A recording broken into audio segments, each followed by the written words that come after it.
Bonjour Benoît Pensier, nous sommes à la fin de cette rencontre face à Nice. Tour de France, un petit mot sur cette rencontre. C'est une rencontre qu'on a, je pense, bien maîtrisée, même si cette équipe de Saint-Sylvestre nous a posé quelques soucis malgré l'ampleur du score.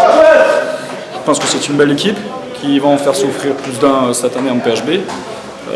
Mais je suis content de la solidité qu'on a montrée sur ce match, parce que, comme je vous dis, contrairement au score, on a été un petit peu chahuté, et on va dire que les joueurs ont su répondre aux problèmes que nous a posé cette équipe. C'est toujours une magie de jouer un match de Coupe de France, au-delà des premiers, deuxième, troisième tours, et d'imaginer le rêve impossible.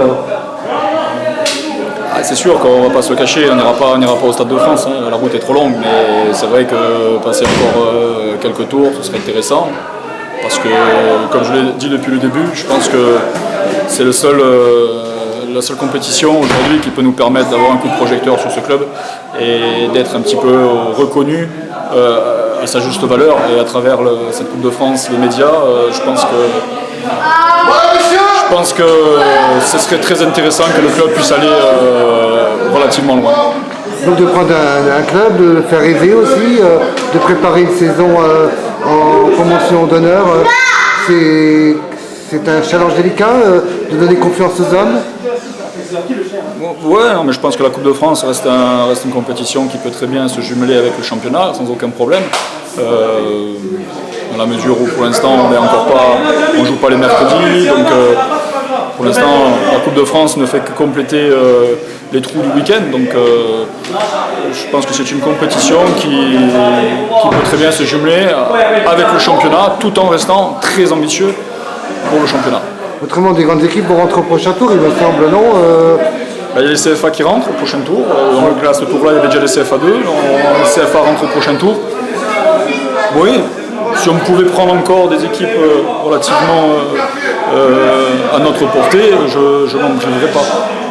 De recevoir l'emblème Sporting Toulon-Var au Jonquet dans un prochain tour. Le plus tard possible. Le plus tard possible. Et alors, quel c'est le maître mot du coach pour son équipe et pour cette saison, pour qu'il continue à progresser, à travailler, à prendre confiance, à aimer le football et le jeu et le ballon? Qu'on continue à prendre du plaisir dans ce qu'on fait, qu'on continue à travailler à l'entraînement comme on le fait. Et je pense qu'on ne sera pas loin du compte. Après, dire qu'on aura réussi les objectifs, ça je ne me permettrai pas de le dire. Mais déjà, continuons à prendre du plaisir, continuons à produire cette qualité dans le jeu, et continuons à être sérieux et assidus et à l'écoute à l'entraînement. Et je pense que ça sera déjà pas mal. Écoute coach, on te remercie beaucoup. On se dit au prochain rendez-vous, et on remercie aussi Foot 83, Foot & Go qui suit les vidéos, qui suit les clubs en Coupe de France, un peu partout dans le Var, et je crois que de leur donner un petit mot de temps en temps, c'est aussi un éclairage autant sur le club que sur les coachs. Bien sûr, bien évidemment, Foot 83, Actu Foot 83, qui sont les médias qui nous suivent régulièrement, et c'est bien de pouvoir avoir des médias justement qui nous suivent. Merci beaucoup Benoît. Et à bientôt. Merci. Et félicitations pour cette victoire. Merci. Au revoir.